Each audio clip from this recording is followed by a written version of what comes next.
welcome to another 48 class video. I'm sure I'm boring you to death by now with these things. This time I've come up with a drive template that most people can operate on any brand throttle and without the need to read a locomotive operating manual first. The 48 project sounds were all recorded from 4803 in Towell and 4821 in Goulburn. The project has the following features. It has two drive flows. One is more conventional in that you increase the throttle to speed up and you decrease the throttle to slow down. The other drive flow is more consistent with my steam projects in that you can separate the sound of the locomotive and the track speed. In the diesel case, you can separate the notches to the track speed. It has a vigilance feature just to keep you on your toes, and it also has a dynamic brake function. While not applicable in the 48 class, it's still there so it can be consistent with locomotives that do. In this case, for demo purposes, I have actually got the 48 class notching up to 4 when the function is selected. Also, while the dynamic function is selected, the throttle then becomes a dynamic brake lever, and increasing that dynamic brake lever and the locomotive will slow. For the Oxygen 48, there is a scrolling marker light feature that varies for the loco direction. There's a function per each end for the lights. It cycles through 5 different sequences, and it gives you the most common sequence first depending on the direction you're travelling. Okay, let's get the locomotive started.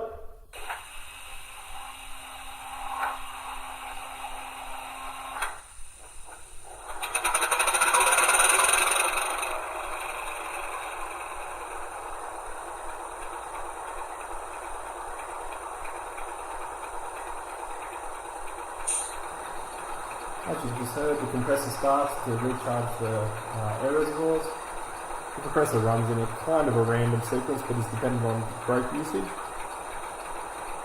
As you can see in the video, I have a backwards speedometer set up. This is showing the speed of the wheels in the locomotive.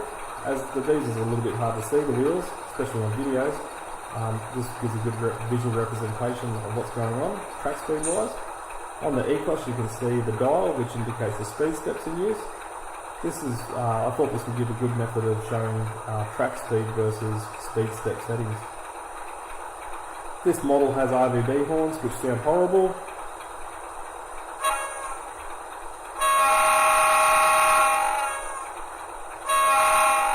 Sounds like somebody killed something. And it also has the wave codes on the file.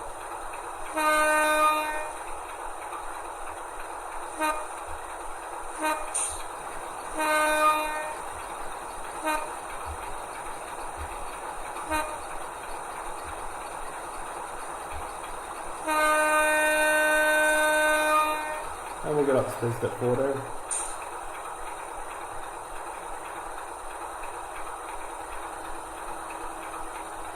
As you can see, the track speed is starting to rise. The notches are rising as per the speed step.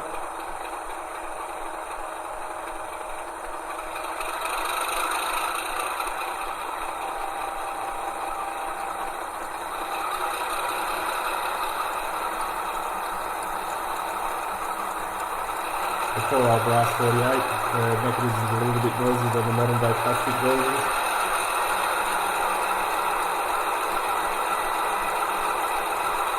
Okay, we're sitting there at 25.3 kilometers an hour at speed step 14. And as this is the more complex drive flow with a uncoupled type throttle track speed scenario going on, if we back the throttle off now, a few speed steps, we'll knock down. A slight little decrease in track speed, but that 24.1 will remain fairly constant now. If we go down a few more speed steps, we'll go down another notch. So at 24.1 kilometers an hour, we'll go down another notch, just by decreasing speed steps. We can go up a notch, just by increasing a few speed steps, still stuck at 24.1 kilometers an hour.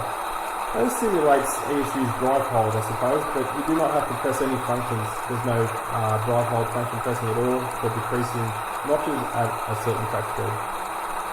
So we can go all the way down to idle, speed step 1, And at speed step 1, the locomotive will continue at 24.1 kilometres an hour where we left it the whole day. Alright, we'll go back up to speed step 14. Track speed remains constant, 24.1. Notches are coming up.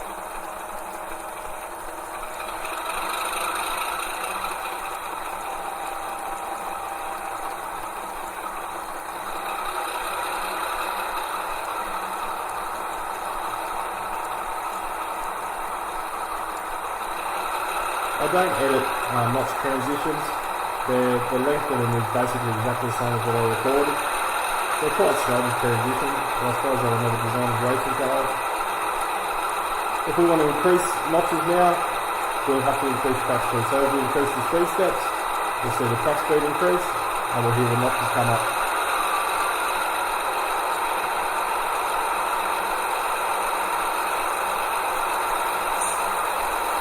And we'll go all the way to notch 8.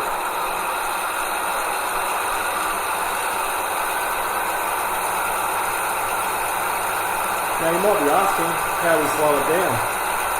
That's probably a good question. We can go all the way to speed step 0. Well, this is not a method to actually really stop it in driving. It's a fail safe, so if you were to happen just to forget about it, if you went to 0, it will eventually come to a stand. It takes a little while. There's a little time built in there, so you can either use the brakes or you can select dynamic brakes. And while we wait, we'll take a few moments.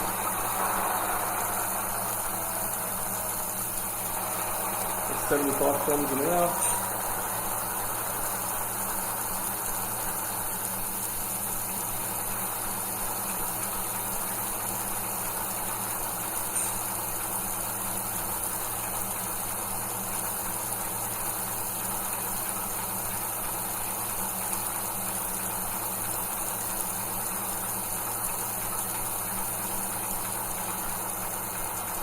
That's where it's timed out, and now the track speed is starting to decrease. Eventually that will come all the way back down to a stand, but we'll just increase the throttle now. And we'll go back up to speed step 28.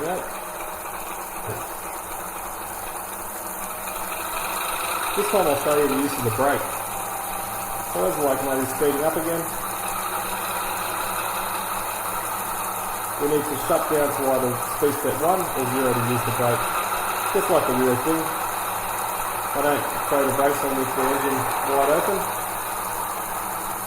We're at 72.8 kilometers an hour and we're at speed step 1 at the moment. I have the brake function up to F1. I like this function because it's the bell button on the NCE handset and it's just convenient. And it's quite important with this type of project because it's the quickest way to slow down apart from the emergency. So if we press F1, the brake function, we'll see a quick drop in track speed and we'll hear the brake pipe, the brake valve drop pressure.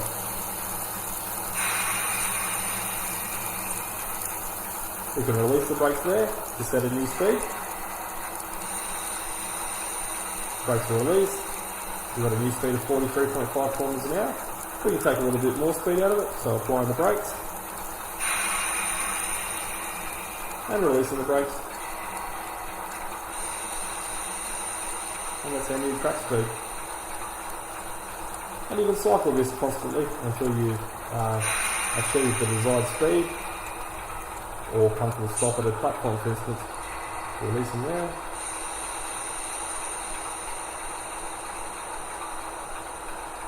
Released at 9.9 kilometers an hour, and we'll come to the stand, so just applying the brakes.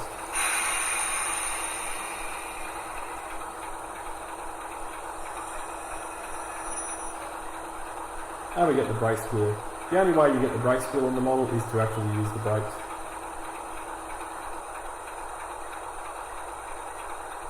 Okay, now that we've seen that, we've got to try to make the opposite happen. So if we were simulating a low-speed train hauling a heavy load up a gradient, we'd probably have the locomotive doing a slow track speed and high engine RPMs.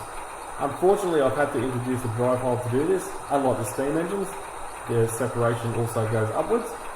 So in this case, I've got a drive hold which is mapped to function F7. Once again, you can map it to wherever you like. We'll just increase the speed up to speed step 6 here. We'll see the track speed come up and the notches to the applicable speed step.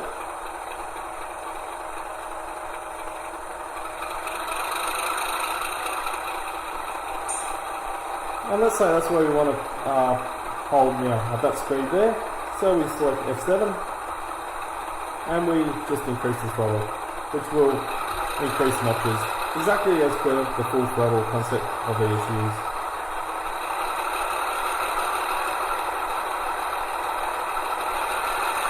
Now I've got a slight twist on this drive hold in that I don't like pressing function buttons to either increase speed or to use the brakes.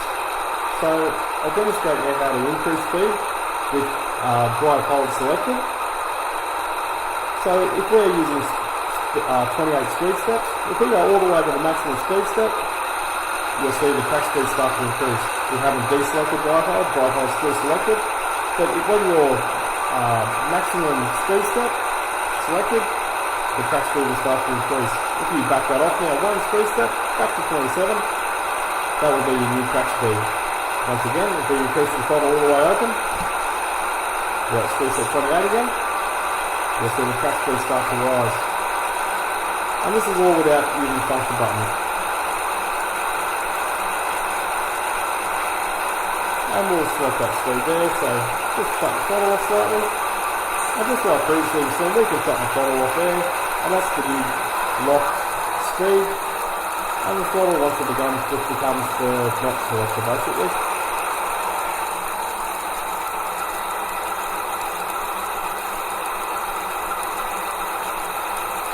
So just like the brake, we have to go back to speed step 1 or 0. And once again we can press the brake. We're not going to release drive hold still selected, so we'll press the brake, F1. We'll hear the brake sound, we'll see the track speed start to decrease, release the brake. And that's our new track speed setting there. Drive hold still selected, we can go up above. We've still got a speed step 28 here. We'll say 26. And drive hold function still selected. So all we'll do is we'll notch up all the way to notch 8 with the track speed remaining locked at 26.6.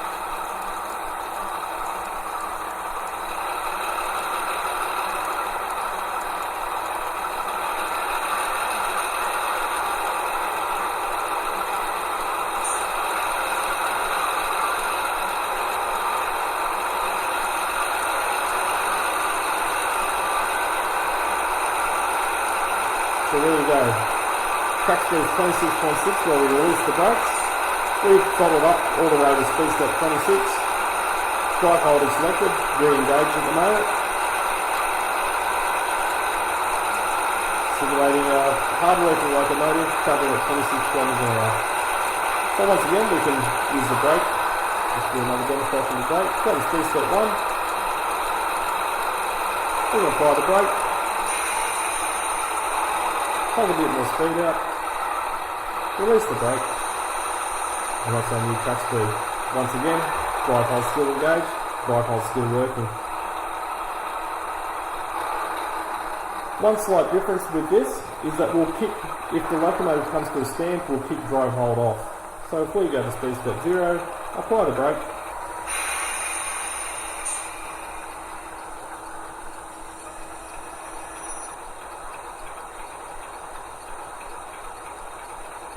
drive hold will now be deselected. It still shows on the controller as being selected, but in actual fact it's been knocked out. So if we increase the throttle now, release the brakes, we'll see the locomotive track speed ramp up, and the notches come up, even though drive hold is still shown as selected. To get drive hold back in operation again, you have to recycle that function. Okay, the next feature is the vigilance function. So we'll get the locomotive going again. We'll just select speed step 18.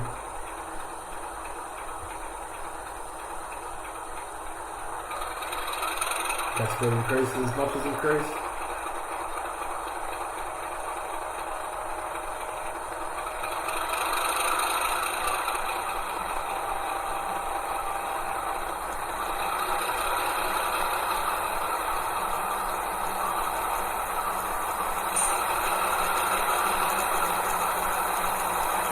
And we'll select the vigilance. The vigilance is on function F3. Select F3. And after a period of time, you'll hear a slight whistle come through. Now it's a bit of a gimmick, but I recorded it at Golden. I thought it was interesting, so why not incorporate it on this project?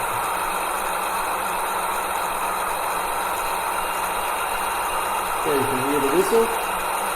That's letting the driver know that he has to push a button to acknowledge it, and he's awake. So we can either cycle F3 to acknowledge the vigilance whistle.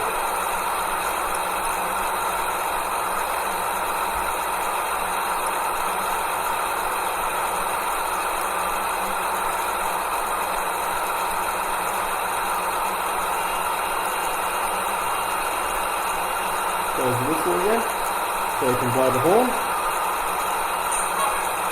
to acknowledge it.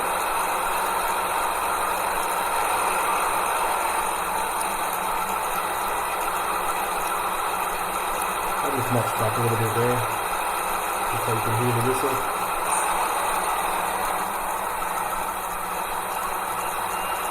There's the whistle once again. And this time, if we don't either blow the horn to acknowledge it or cycle F3, the locomotive will end up coming to a stop.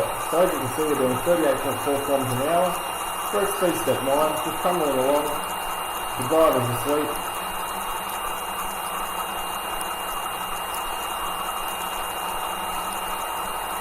You'll hear the brake pipe pressure be dumped, and then the locomotive will come to a stand.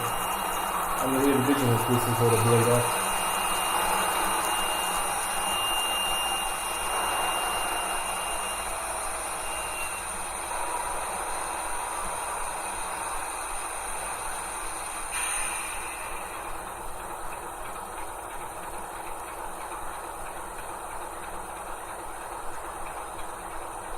As you can see, the cut speed slowly coming down. Locomotive's coming to a stand. Driver's asleep.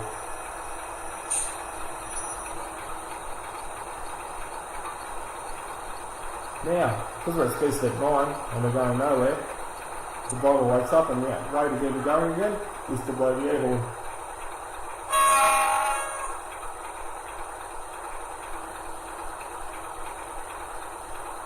So the cut speed coming up, and the locomotive will knock up. Like I said, a bit of a gimmick. That was pretty cool.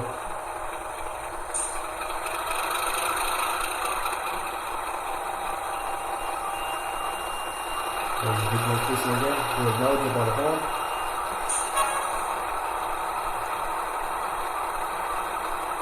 And we'll turn the vigilance off.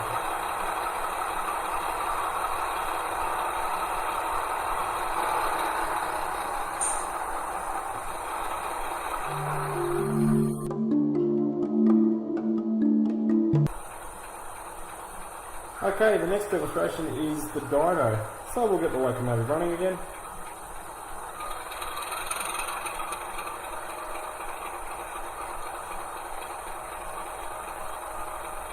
Track speed's coming up. We'll go to speed step 20.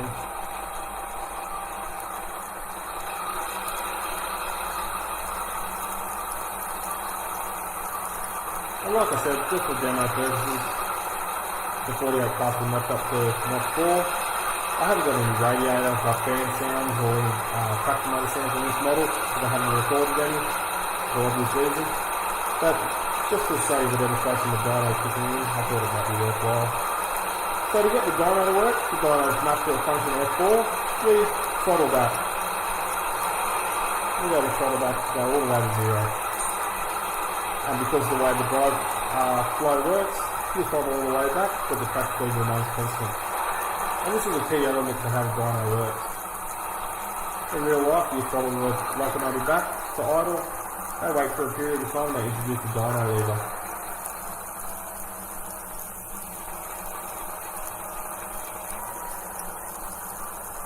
So now that we're coming back down to idle, we'll hit F4.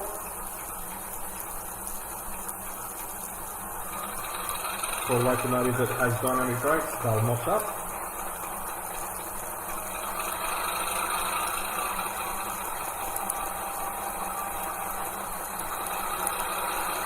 And generally now you're stuck in some traction sounds, traction motor sounds, and some fan cooling type sounds.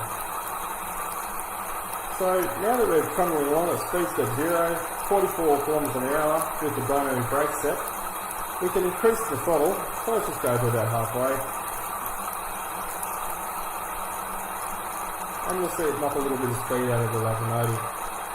So we're at 41 kilometers an hour, now we're down to about 32. We go back to 0, that's where we'll remain, just travelling along at 32 kilometers an hour. We want to take a little bit more speed out. Once again, just open the throttle up, wait for a second, and I'll knock a little bit more speed out of it. Just cycle it again.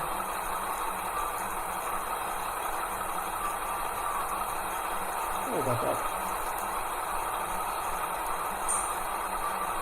And we're just dropping a little bit more speed. So the throttle's now become a dynamic lever, and you can take a little bit of speed out of the locomotive. I'll just put this dynamic lever back to 0. Formerly known as the throttle, and we'll deselect F4 and come out of dynamic brake. So we're at 41 kilometers an hour down to 25 by manipulating the throttle as a dynamic lever. So the speed's at 0 currently. We're 25.8 kilometers an hour, and we simply just increase the throttle to get going again.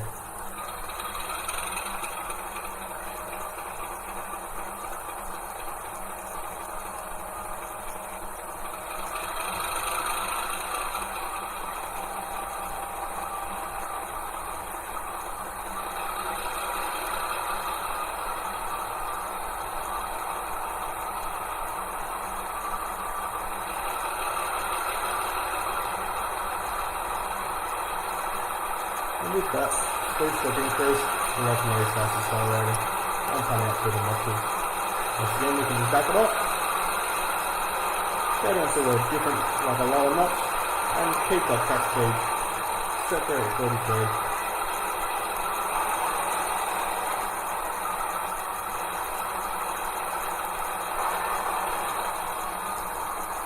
Like I said, the 48 doesn't have dynamic brakes, but if it's coupled to a locomotive that does, it will still react in the same way.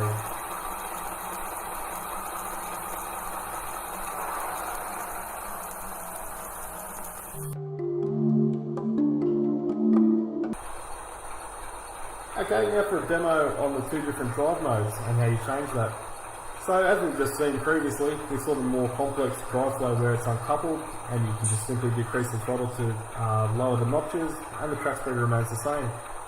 The basic drive template on here acts just as a more conventional type method where you increase speed, the locomotive increases speed, you decrease it, and then the locomotive will decrease track speed.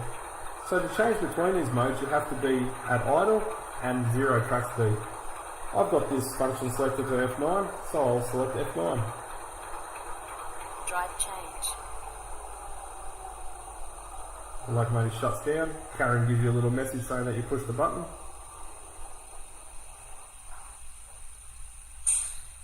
Conventional drive.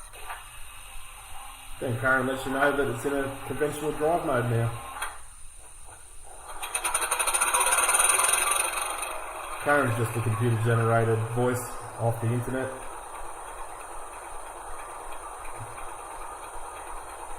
Now that we're in the conventional mode, we can simply increase the throttle.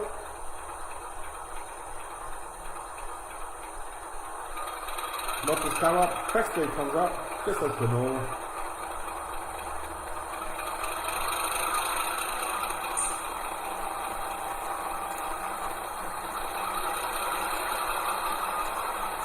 But in this case, if I decrease the throttle, the track speed will come down and the notches will come down.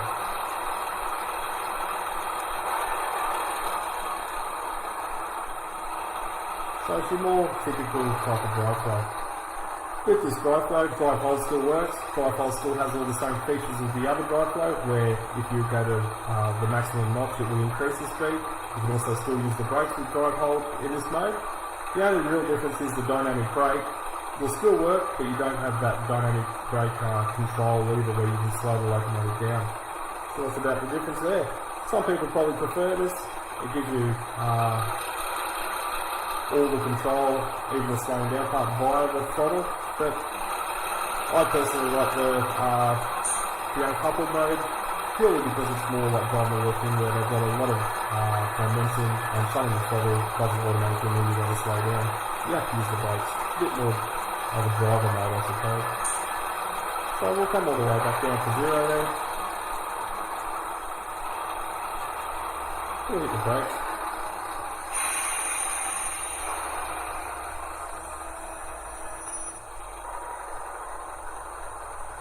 Release the brakes.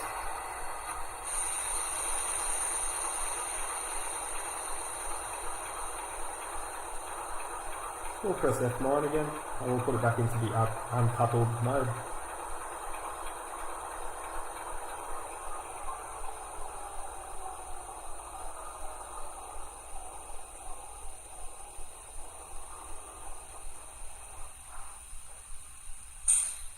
Uncoupled drive.